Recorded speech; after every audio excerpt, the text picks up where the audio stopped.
When it comes to the Yom Tov, the holiday of Hanukkah, so we usually get excited in the beginning, and we appreciate that which we go through in the beginning.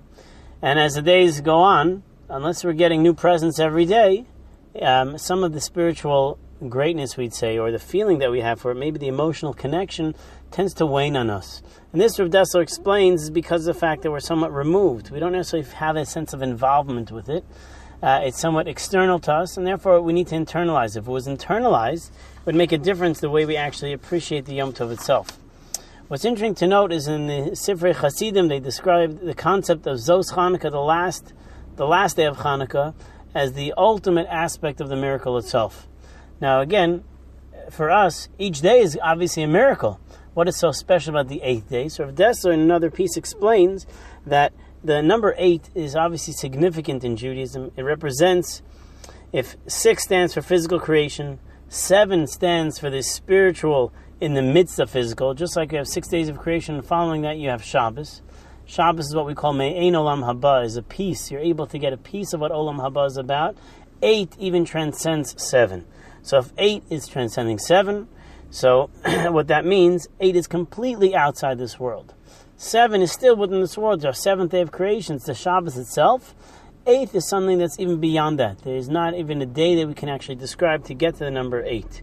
And that 8 actually represents the world to come. Shabbos is Me'ein, is a taste of the world to come. And yet 8, in the day that's obviously not in our days of the week, 8 is itself the world to come. So therefore what he presents is that the whole concept of Olam Haba, the world to come, the world which is not here, it doesn't exist for us to access right now. It's not directly accessible to us in this world. The Maral explains that Olam Haba is something that we as human beings cannot fully grasp the concept of what that's all about.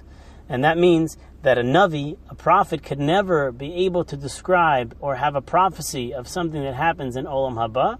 A Navi can only describe that which will happen in our world, which we call present and future.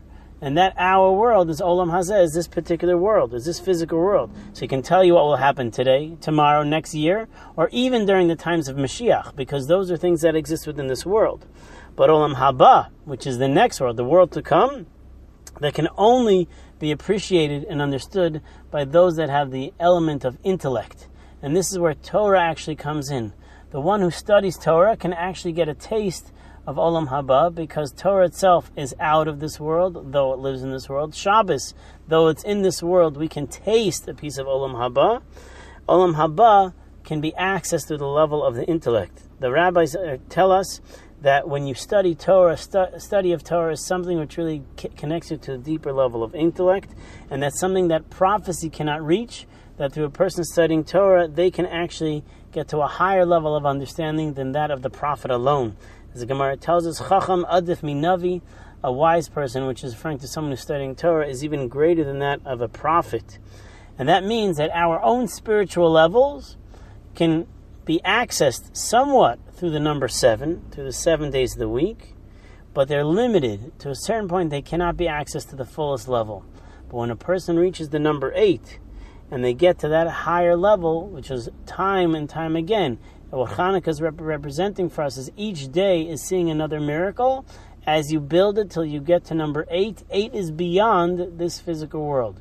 Though it's, of course, a simple lighting that we're doing, the accessibility of reaching a higher level of spirituality is something that's very difficult in the first 7, but the 8th is the one that we can really access this level of spirituality. And that's where the ultimate joy resides within a person, is transcending that physical self that he has, the 7, in order to get to 8. And that's why the miracle is so significant that it reached 8 days in particular, to signify for us that we can transcend all of physicality. And this is the huge blessing for us that we have, that as we go through Hanukkah, we can look forward to that 8th day as we slowly but surely are building up to be able to access a higher level of spirituality. This is something that we look forward to. That 8th day, which we call Zos Chanukah, this is the day. That's where that spirituality is going to truly be accessed, and that's where we're going to feel a heightened level of spirituality.